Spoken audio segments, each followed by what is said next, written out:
Muy buenos días, hermanos y hermanas en Cristo. Este es su programa, El Magisterio de la Iglesia.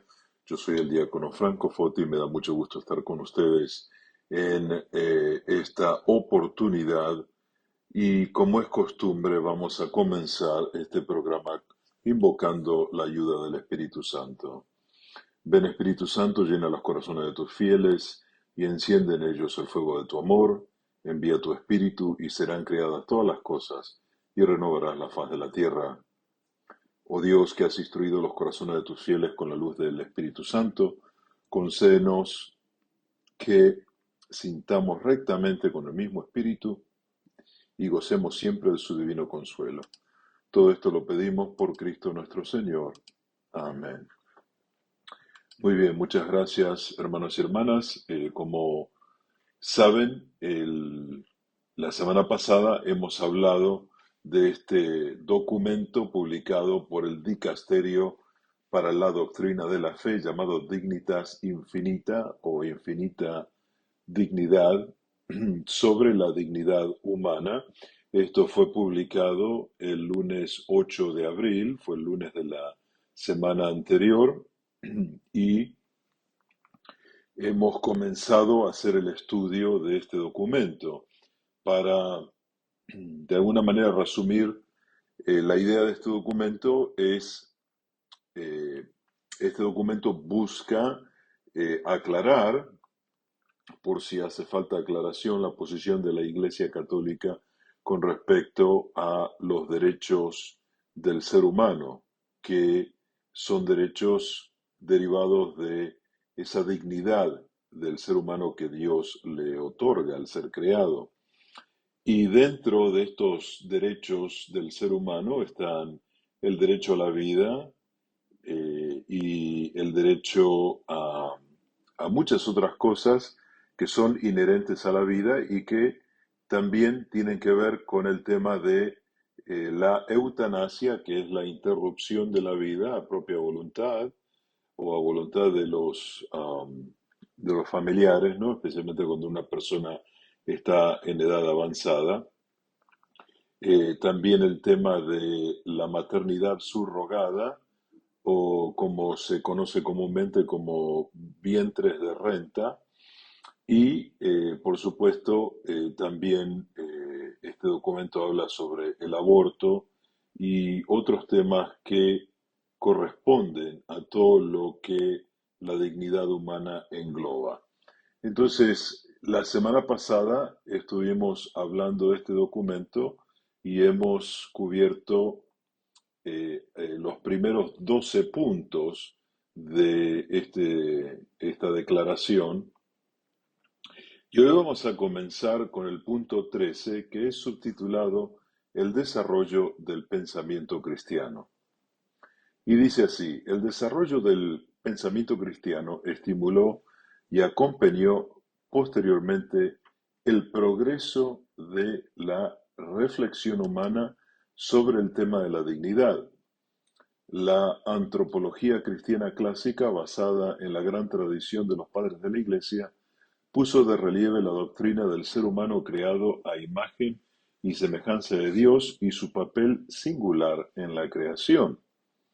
El pensamiento cristiano medieval, escrutando críticamente el legado del pensamiento filosófico antiguo, llegó a una síntesis de la noción de persona, reconociendo el fundamento metafísico de su dignidad, como atestiguan las siguientes palabras de Santo Tomás de Aquino: persona significa lo que en toda naturaleza es perfectísimo, lo que subsiste en la naturaleza racional. Muy bien, entonces vamos a desmenuzar un poco esto. Entonces, se hace un reconocimiento de que los primeros cristianos o las primeras generaciones de cristianos se basaron en la doctrina del ser humano creado a imagen y semejanza de Dios, que es lo que leemos en el libro de Génesis, ¿no? Cuando Dios crea al ser humano. Y después, el otro punto que trae a colación este párrafo se refiere a la influencia filosófica, o de la filosofía, mejor dicho, a este entendimiento del ser humano, ¿no? Considerado una persona, ¿no? Y por eso se cita aquí a Santo Tomás de Aquino, que, repetimos, dice, persona significa lo que en toda naturaleza es perfectísimo, ¿no? O sea, que es un poco la adaptación del pensamiento de que el ser humano es creado a imagen y semejanza de Dios.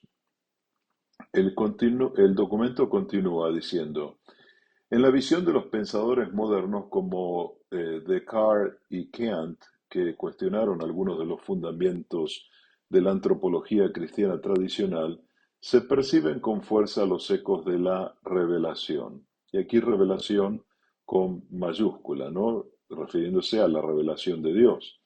A partir de algunas reflexiones filosóficas más recientes sobre el estatuto de la subjetividad teórica y práctica, la reflexión cristiana ha llegado después a acentuar aún más la profundidad del concepto de dignidad, alcanzando en el siglo XX una perspectiva original como por ejemplo la del personalismo. Esta perspectiva no solo retoma la cuestión de la subjetividad, sino que la profundiza en la dirección de la intersubjetividad y de las relaciones que unen las personas humanas entre sí. Así que en esta parte, con estos pensamientos de que surgieron en el periodo llamado Renacimiento y que también llegaron hasta el siglo XX, nos hablan más de esta realidad del ser humano, donde se habla del ser humano como sujeto, pero también como un ser que se relaciona con otros sujetos, ¿no? Y de ahí sale esta reflexión. Y bueno, llegamos al tiempo de ahora, ¿no? Y por supuesto, todo esto es en función de lo que es la dignidad del ser humano, ¿no? O sea, fuimos creados a imagen y semejanza de Dios, o sea, nos parecemos a Dios de alguna manera, recibimos de Dios dones y gracias que hacen de que nosotros nos desarrollemos en este mundo, ¿no? Aspirando a la vida eterna. En la Edad Media hubo una influencia filosófica, ¿no? Que nos ayudó a pensar más en el ser humano como una persona humana. Y después, por supuesto, se llega a este tema en el cual nos interesa el tema del ser humano y del ser humano en relación a los demás. Y llegamos al punto 14 que habla de los tiempos actuales. Y dice, en nuestros días el término dignidad viene utilizado principalmente para destacar el carácter singular de la persona humana, inconmensurable con respecto a los demás seres del universo. Dentro de este horizonte se entiende la forma en que se utiliza el término dignidad en la Declaración de las Naciones Unidas de 1948, donde se habla de la dignidad intrínseca y de los derechos iguales e inalienables de todos los miembros de la familia humana. Sobre este carácter inalienable de la dignidad humana permite hablar de los derechos del hombre. Pues aquí en este párrafo vemos que ya va tomando más cuerpo la idea de la dignidad de la persona humana. Por supuesto, todo esto apoyado en los tres periodos mencionados anteriormente y que, por supuesto, trata de frente, ¿no? De que la dignidad es algo intrínseco, quiere decir que es integral del ser humano. O sea, todo ser humano tiene dignidad, es un regalo de Dios y por supuesto esa dignidad tiene que ser respetada, ¿no? Y esa dignidad abre la puerta a los derechos del ser humano, ¿no? Que los recibe en virtud de esa dignidad. En el punto siguiente, el número 15 dice, para aclarar aún más el concepto de dignidad, es importante señalar que la dignidad no es concedida a la persona por otros seres humanos, sobre la base de determinados dones y cualidades, de modo que podría ser eventualmente retirada. Si la dignidad le fuese concedida a la persona por otros seres humanos, entonces se daría de manera condicional y alienable, y el significado mismo de la dignidad quedaría expuesto al riesgo de ser abolido.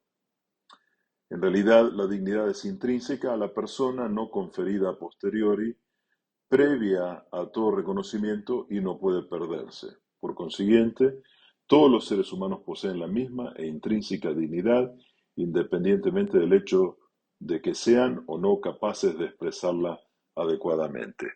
Este es un punto fundamentalísimo en este documento porque muy claramente deja esta definición de que la dignidad es conferida, es decir, es dada por Dios y no es dada por seres humanos, otros seres humanos, porque si fuera que viniera de parte de otros seres humanos, así como se da, también se podría retirar. Y por supuesto, no es así.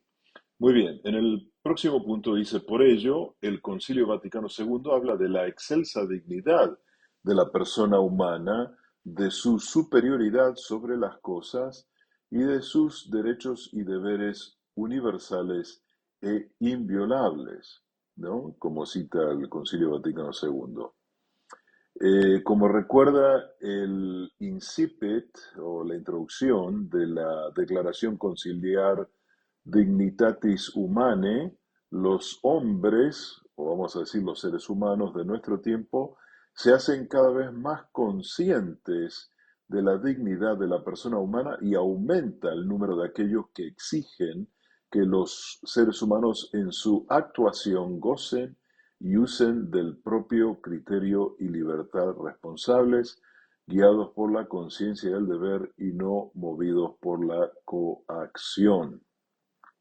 Esta libertad de pensamiento y de conciencia, tanto individual como comunitaria, está basada sobre el reconocimiento de la dignidad humana tal como se la conoce por la palabra revelada de Dios y por la misma razón natural. El mismo magisterio eclesial ha madurado cada vez más con el significado de esta dignidad junto con las exigencias e implicaciones relacionadas con ella, llegando a la comprensión de que la dignidad de todo ser humano es tal más allá de toda circunstancia. Así que, mis queridos hermanos y hermanas, aquí el documento deja bien claro cuáles son los puntos que refuerzan la idea de la dignidad del ser humano. Cita al Concilio Vaticano II, ¿no? En este tema de la Declaración sobre la Dignidad Humana y también habla de el reconocimiento que la dignidad humana tiene a través bueno, de toda la creación. Lamentablemente, a través de la historia hemos visto cómo esa dignidad del ser humano se ha ignorado y mucha gente ha sufrido. Y bueno, este documento tiene como objetivo tratar de poner frente a nuestras mentes lo importantísimo que es el respeto a la dignidad del ser humano. Así que vamos a continuar ahora con el, digamos, segundo capítulo de este documento que se titula La Iglesia anuncia, promueve y se hace garante de la dignidad humana. Y dice así, la Iglesia proclama la igual dignidad de todos los seres humanos independientemente de su condición de vida o de su calidad. Este anuncio se apoya sobre una triple convicción que, a la luz de la fe cristiana, confiere un valor inconmensurable a la dignidad humana y refuerza sus exigencias intrínsecas. Así que vamos ahora a comenzar con el primer subtítulo que dice una imagen de Dios indeleble, o sea que no se puede cambiar. Dice, antes que nada, según la revelación, ¿no? Con mayúscula, la dignidad del ser humano proviene del amor de su creador que ha impreso en él los rasgos indelebles de su imagen, llamándolo a conocerlo, a amarlo y a vivir en una relación de alianza con Dios mismo y de fraternidad, justicia y paz con todos los demás hombres y mujeres. En esta visión, la dignidad se refiere no solo al alma, sino a la persona como unidad inseparable y por tanto también inherente a su cuerpo, que a su manera participa del ser imagen de Dios de la persona humana y está llamado también a compartir la gloria del alma en la bienaventuranza divina. Muy bien, entonces aquí se refuerza el concepto de que todos somos creados a imagen y semejanza de Dios, ¿no? Y que a raíz de esa creación tenemos esta dignidad que nos es dada directamente por Dios. El siguiente subtítulo dice, Cristo eleva la dignidad del hombre. Y dice así, una segunda convicción procede del hecho que la dignidad de la persona humana se reveló en su plenitud cuando el Padre envió su Hijo, que asumió plenamente la existencia humana. El Hijo de Dios, en el misterio de la encarnación, confirmó la dignidad del cuerpo y del alma que constituyen el ser humano.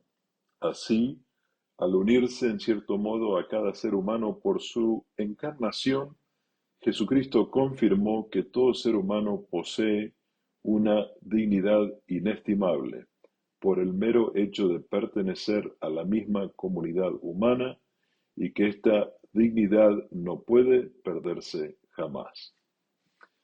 Muy bien, aquí el documento afirma eh, lo que todos ya sabemos del Evangelio y de las enseñanzas de nuestro Señor, que confirmó y reforzó la idea de que todo ser humano es importante a los ojos de Dios. Siguiendo con este punto, dice, proclamando que el reino de Dios pertenece a los pobres, a los humildes, a quienes son despreciados, a los que sufren en el cuerpo y en el espíritu, curando todo tipo de enfermedades y dolencias, incluso las más deshumanizadoras, como la lepra, afirmando que lo que se hace a estas personas se le hace a Él, porque Él está presente en esas personas. Jesús aportó la gran novedad del reconocimiento de la dignidad de toda persona y también y sobre todo de aquellas personas que eran calificadas de indignas, como que no tienen dignidad.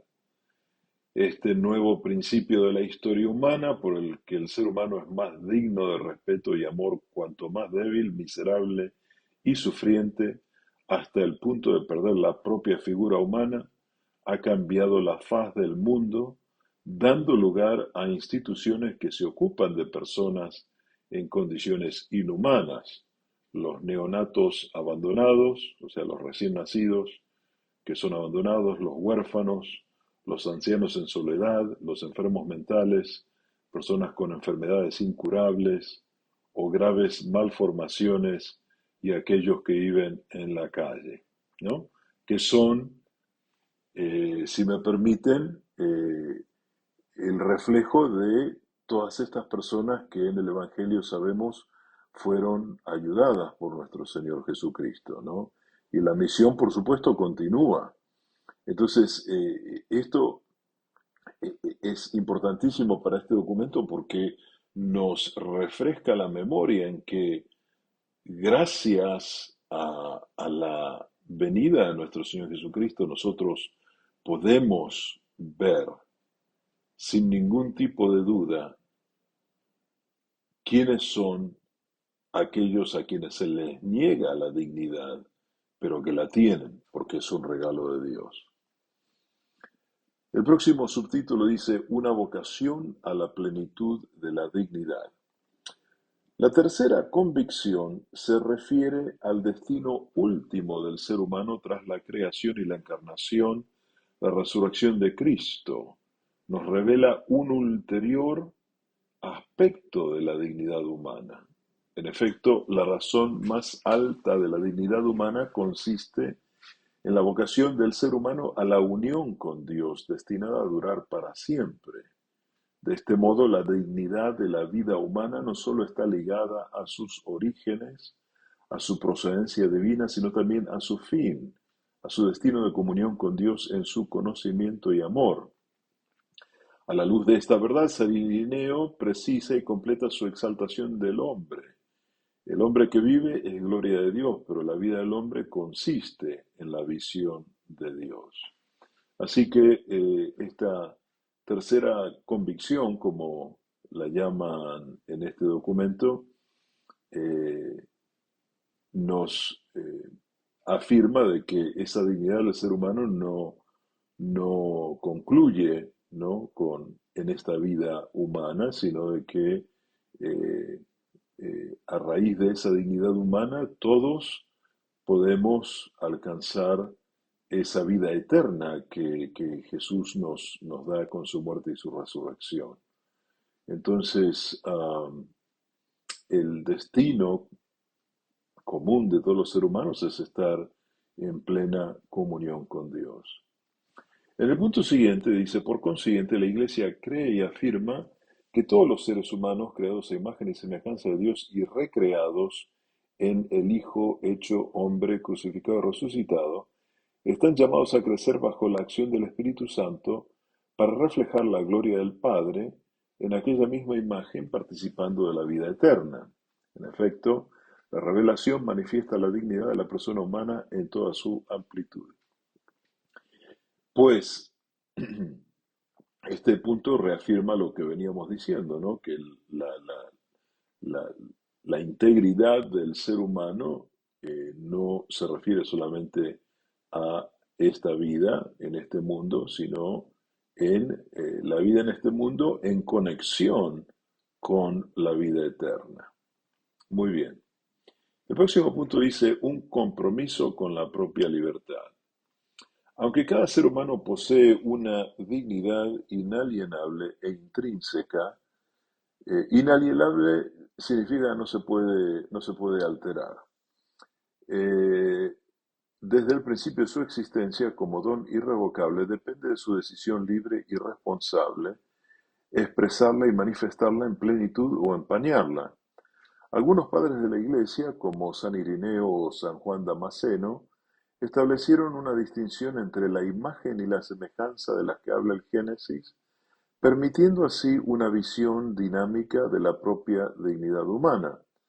La imagen de Dios se confía a la libertad del ser humano para que bajo la guía y la acción del Espíritu crezca su semejanza con Dios y cada persona alcance su máxima dignidad.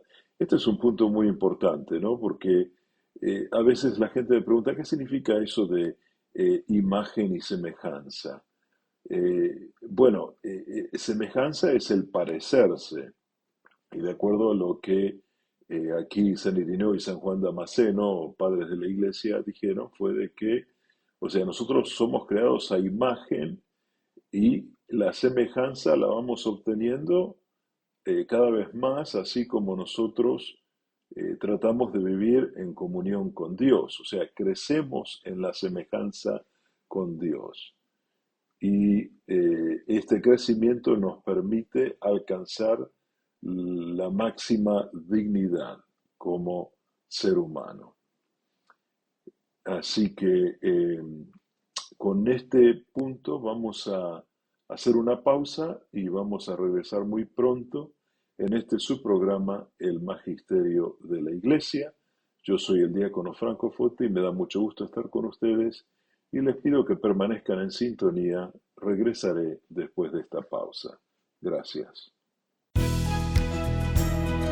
Radio María agradece su amable sintonía a este su programa, Magisterio de la Iglesia.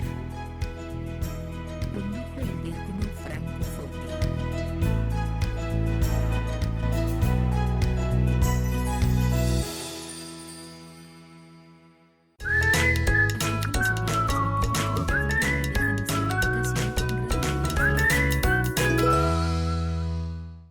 Muchas gracias, hermanos y hermanas en Cristo. Estamos aquí de vuelta con este subprograma, El Magisterio de la Iglesia. Soy el diácono Franco Foti. Me da mucho gusto estar con ustedes en esta oportunidad. Estamos tratando el documento publicado por el Vaticano el 8 de abril sobre la dignidad de la persona humana y estábamos hablando eh, de el compromiso con la propia libertad, ¿no? Que es el subtítulo de este punto número 22. Y continuando con la lectura dice, cada persona está llamada a manifestar en el plano existencial y moral el horizonte ontológico de su dignidad en la medida en que con su propia libertad se orienta a el verdadero bien como respuesta al amor de Dios. Así, en la medida en que ha sido creada a imagen de Dios por una parte, la persona humana nunca pierde su dignidad y nunca deja de estar llamada a abrazar libremente el bien. Por otra parte, en la medida en que la persona humana responde al bien, su dignidad puede manifestarse, crecer y madurar libre, dinámica y progresivamente. Esto significa que también el ser humano debe esforzarse por vivir a la altura de su dignidad. Se comprende entonces en qué sentido el pecado puede herir y ensombrecer la dignidad humana como acto contrario a ella, pero al mismo tiempo que nunca puede borrar el hecho que el ser humano ha sido creado a imagen de Dios. Muy bien, vamos a desmenuzar un poco este punto. Entonces, dentro de lo que es la vida del ser humano, especialmente de la persona de fe, entendemos de que así como la persona crece en la fe, también crece en otras virtudes que lo acercan más a Dios y, por supuesto, esa dignidad de la persona humana es respondida, ¿no? O sea, al crecer más en la fe y al crecer más en virtud, por supuesto se tiene más en cuenta el tema de la dignidad de las otras personas que nos rodean, ¿no? Si volvemos a unos párrafos atrás, la dignidad de aquellos que son considerados pobres y marginados de la sociedad. Así que esto es lo que el mensaje que este párrafo quiere decir. Y continúa con esto. Dice, la fe, por lo tanto, contribuye decisivamente a ayudar a la razón en su percepción de la dignidad humana y a acoger, consolidar y clarificar sus rasgos esenciales, como ha señalado Benedicto XVI. Y dice, sin la ayuda correctora de la religión, la razón puede ser también presa de distorsiones, como cuando es manipulada por las ideologías o se aplica de forma parcial en detrimento de la consideración plena de la dignidad de la persona humana. Después de todo, dicho abuso de la razón fue lo que provocó la trata de esclavos en primer lugar y muchos otros males de la sociedad, en particular la difusión de las ideologías totalitarias del siglo XX. Entonces, aquí este documento cita al Papa Benedicto XVI que escribió algo muy importante, ¿no? Sobre la fe bueno, él usó la palabra religión, que es lo que nos ayuda a mantener la idea viva de la dignidad del ser humano, porque cuando ya no hubo fe, cuando ya no hubo religión, entonces ahí fue cuando se comenzó a perder el respeto por la dignidad de la persona humana y por supuesto cita ideas o ideologías, mejor dicho, del siglo XX que desembocaron en pérdidas de vidas humanas, ¿no? Como la Segunda Guerra Mundial y el nazismo, el comunismo en la Unión Soviética, ¿verdad? Que sacrificaron a muchos seres humanos solamente por esas ideologías. Así que es importante tener esto presente, ¿no? Que para poder apreciar la dignidad de la persona humana, uno tiene que basarse en la fe. Muy bien, capítulo 3 dice, la dignidad, fundamento de los derechos y de los deberes humanos. Dice, como ya recordó el Papa Francisco, en la cultura moderna, La referencia más cercana al principio de la dignidad inalienable de la persona es la Declaración Universal de los Derechos del Hombre que San Juan Pablo II definió como piedra miliar puesta en el largo y difícil camino del género humano y como una de las más altas expresiones de la conciencia humana. Para resistir a los intentos de alterar o eliminar el significado profundo de esa declaración, vale la pena recordar algunos principios esenciales que deben siempre respetarse. Entonces, muy bien, ahora vamos a entrar en estos principios de la dignidad humana, ¿no? Bueno, que están contenidos en esta Declaración Universal de los Derechos del Hombre, elogiados por San Juan Pablo II. Dice, el respeto incondicionado de la dignidad humana.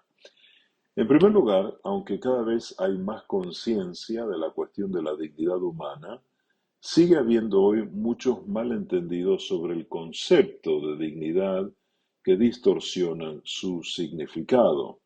Algunos proponen que es mejor utilizar la expresión dignidad personal y derechos de la persona en lugar de dignidad humana y derechos del hombre, porque entienden por persona solo un ser capaz de razonar. En consecuencia, sostienen que la dignidad y los derechos se infieren de la capacidad de conocimiento y libertad de las que no todos los seres humanos están dotados. Así pues, el niño no nacido no tendría dignidad personal, ni el anciano incapacitado, ni los discapacitados mentales. Eh, También, este es un tema importantísimo, ¿no? Que eh, a veces la cultura imperante nos trata de hacer creer de que solamente aquellas personas que pueden tomar decisiones por sí solas son eh, beneficiarias de esta dignidad y por supuesto rechaza a aquellos que no tienen ese entendimiento, ¿no? Y aquí dice los niños no nacidos, los ancianos, discapacitados, las personas con problemas mentales. Muy bien, el documento continúa diciendo, la Iglesia, por el contrario, insiste en el hecho de que la dignidad de toda persona humana, precisamente porque es intrínseca, permanece más allá de toda circunstancia y su reconocimiento no puede depender en modo alguno del juicio sobre la capacidad de una persona para comprender y actuar libremente. Así que a partir del hecho de que uno es un ser humano, eh, en el estado en que se encuentre, recibe siempre esa dignidad que Dios le regala y no solo la recibe, sino que la mantiene durante toda la vida. El documento dice, de lo contrario, la dignidad no sería como tal inherente a la persona independiente de sus condicionamientos y por tanto merecedora de un respeto incondicional, solo mediante el reconocimiento de la dignidad intrínseca al ser humano que nunca puede perderse, desde la concepción hasta la muerte natural, puede garantizarse a esta cualidad un fundamento inviolable y seguro. El reconocimiento de la dignidad humana oscilaría a merced de valoraciones diversas y arbitrarias. La única condición, por lo tanto, para que pueda hablarse de dignidad por sí misma inherente a la persona es que ésta pertenezca a la especie humana, por lo que los derechos de la persona son los derechos humanos. Entonces, por supuesto, no se puede discriminar el tema de la dignidad de la persona humana en base a la capacidad de la persona en poder manifestarse a sí misma, ¿no? Por eso hablamos de los niños no nacidos o los niños pequeños también y los ancianos que dependen de otros y bueno, y también los que tienen dificultades mentales que por supuesto necesitan de la ayuda de los demás. O sea, esas personas también tienen el derecho inalienable, ¿no? Que no se puede cambiar, que Dios le ha regalado esa dignidad de ser una persona humana. En el próximo subtítulo dice una referencia objetiva para la libertad humana. Dice en segundo lugar, y esto es, perdonando la interrupción, esto se refiere a los principios esenciales que deben respetarse. Entonces, el primer principio fue el respeto incondicional de la dignidad humana. El segundo principio dice, a veces también se abusa del concepto de dignidad humana para justificar una multiplicación arbitraria de nuevos derechos, muchos de los cuales pueden ser contrarios a los definidos originalmente y no pocas veces se ponen en contradicción con el derecho fundamental a la vida, como si hubiera que garantizar la capacidad de expresar y realizar cada preferencia individual o deseo subjetivo. La dignidad se identifica entonces con una libertad aislada e individualista que pretende imponer como derechos garantizados y financiados por la comunidad ciertos deseos y preferencias que son subjetivas. Pero la dignidad humana no puede basarse en estándares meramente individuales ni identificarse únicamente con el bienestar psicofísico del individuo. Al contrario, la defensa de la dignidad del ser humano se fundamenta en las exigencias constitutivas de la naturaleza humana que no dependen ni de la arbitrariedad individual ni del reconocimiento social. Muy bien, entonces aquí lo que se deja en claro es de que el derecho a esa dignidad de la persona humana no es de alguna manera cancelado por el derecho de otra persona, ¿no? Y pienso que el documento aquí se refiere al tema de el derecho de decidir lo que una mujer hace con su cuerpo o el hombre que está eh, acompañando a una mujer que tal vez puede tener un embarazo no deseado y, y entonces opina de que tiene el derecho de hacer lo que quiere, ¿no? Pero obviamente en esta área se está negando la dignidad de ese ser humano que está en el vientre de esa persona. Entonces, no pueden crearse o adjudicarse derechos que violan derechos de otras personas, ¿no? En este caso, el niño no nacido es una persona a los ojos de la fe. Muy bien, el punto continúa diciendo los deberes que se derivan del reconocimiento de la dignidad del otro y los correspondientes derechos que de ellos se derivan, tienen por lo tanto un contenido concreto y objetivo basado en la naturaleza humana común. Sin esa referencia objetiva, el concepto de dignidad queda sometido, de hecho, a las más diversas arbitrariedades, así como a los intereses de poder.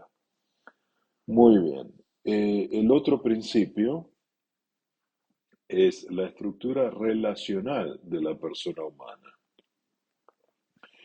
Y dice, la dignidad de la persona humana, a la luz del carácter relacional de la persona, ayuda también a superar la perspectiva reductiva de una libertad autorreferencial e individualista que pretende crear los propios valores prescindiendo de las normas objetivas del bien y de la relación con los demás seres vivos. Cada vez más, de hecho, se corre el riesgo de restringir la dignidad humana a la capacidad de decidir discrecionalmente sobre uno mismo y sobre su propio destino, independientemente del de los demás, sin tener en cuenta la pertenencia a la comunidad humana. En esta concepción tan errónea de la libertad, los deberes y los derechos no pueden reconocerse mutuamente para que cuidemos unos de otros. En realidad, como recuerda San Juan Pablo II, la libertad es puesta al servicio de la persona y de su realización mediante el don de sí misma y la acogida del otro. Sin embargo, cuando la libertad es absolutizada en clave individualista, se vacía de su contenido original y se contradice en su misma vocación y dignidad. Así que este párrafo un poco extenso, ¿qué es lo que nos quiere decir? Que la libertad de un ser humano no debe eh, entorpecer la libertad de otro ser humano. O sea, yo no puedo invocar mi libertad afectando la libertad del otro, o no puedo invocar mi libertad sobre la dignidad de otro ser humano. Muy bien. Entonces, seguramente ustedes han oído la frase que dice, mi libertad llega hasta donde comienza la libertad del otro, ¿no? Y es una gran verdad, porque mi libertad no tiene por qué interferir con la libertad de otro ser humano. Así que este es otro de los principios que se ponen de manifiesto en este documento. Muy bien. El próximo punto dice, la diferencia entre el ser humano y el resto de los otros seres vivos, que resalta gracias al concepto de dignidad, no debe hacernos olvidar la bondad de los demás seres creados que existen no solo en función del ser humano, sino también con un valor propio y por tanto como dones que le han sido confiados para que custodiados y cultivados. Así, mientras se reserva al ser humano el concepto de dignidad, se debe afirmar al mismo tiempo la bondad creatural del resto del cosmos, como subrayaba el Papa Francisco, precisamente por su dignidad única y por estar dotado de inteligencia, el ser humano está llamado a respetar lo creado con sus leyes internas. Toda criatura posee su bondad y su perfección propias. Las distintas criaturas, queridas en su ser propio, reflejan cada una a su manera un rayo de la sabiduría y de la bondad infinitas de Dios. Por esto, el hombre debe respetar la bondad propia de cada criatura para evitar un uso desordenado de las cosas. Hoy nos vemos obligados a reconocer que solo es posible sostener un antropocentrismo situado, es decir, reconocer que la vida humana es incomprensible e insostenible sin las demás criaturas. Así que este párrafo nos habla bueno, de lo importante que es respetar la creación, ¿no? Eh, el- la, el- la flora, la fauna, son parte de la creación de Dios que el ser humano debe también respetar, ¿no? Entonces se habla de la dignidad de lo creado, ¿no? Entonces, por eso hay que tener mucho en cuenta este tema de respetar este mundo con todo lo que trae adentro que Dios nos ha regalado. Muy bien. El próximo principio es la liberación del ser humano de condicionamientos morales y sociales. Y dice, estos requisitos previos básicos, por muy necesarios que sean, no bastan para garantizar el crecimiento de una persona en coherencia con su dignidad. Aun cuando Dios ha creado al hombre racional confiriéndole la dignidad de una persona dotada de la iniciativa y del dominio de sus actos en vistas del bien, el libre albedrío con frecuencia prefiere el mal al bien. Por eso, la libertad humana necesita a su vez ser liberada. En la carta a los Gálatas dice, para la libertad nos ha liberado Cristo. En ella San Pablo recuerda la tarea propia de cada cristiano sobre cuyos hombros descansa una responsabilidad de liberación que se extiende al mundo entero. Se trata de una liberación que desde el corazón de cada persona está llamada a difundirse y a manifestar su fuerza humanizadora en todas las relaciones. Muy bien, pues en este párrafo, por supuesto, lo que se nos quiere eh, presentar es de que la dignidad del ser humano no cambia de acuerdo a situaciones morales y sociales que pueden sucederse en una sociedad. Así que hay que tener eso muy en cuenta. Hay otros principios más, pero vamos a dejar el documento aquí y vamos a regresar la próxima semana con este su programa, El Magisterio de la Iglesia. Y como es costumbre, vamos a concluir con la oración a San Miguel Arcángel. San Miguel Arcángel, defiéndenos en la lucha, sé nuestro amparo contra la perversidad y las acechanzas del demonio, que Dios manifieste sobre él su poder. Es nuestra humilde súplica, y tú, príncipe de la milicia celestial, con la fuerza que Dios te ha conferido, arroja al infierno a Satanás y a los demás espíritus malignos que vagan por el mundo para la perdición de las almas. Amén. Y que la bendición de Dios Todopoderoso, Padre, Hijo y Espíritu Santo, descienda sobre ustedes y permanezca para siempre. Gracias por haberme acompañado. Regresaré la próxima semana con este su programa, El Magisterio de la Iglesia. Yo soy el diácono Franco Foti y me ha dado mucho gusto estar con ustedes en esta hora. Gracias y bendiciones. Radio María agradece su amable sintonía a este su programa, Magisterio de la Iglesia.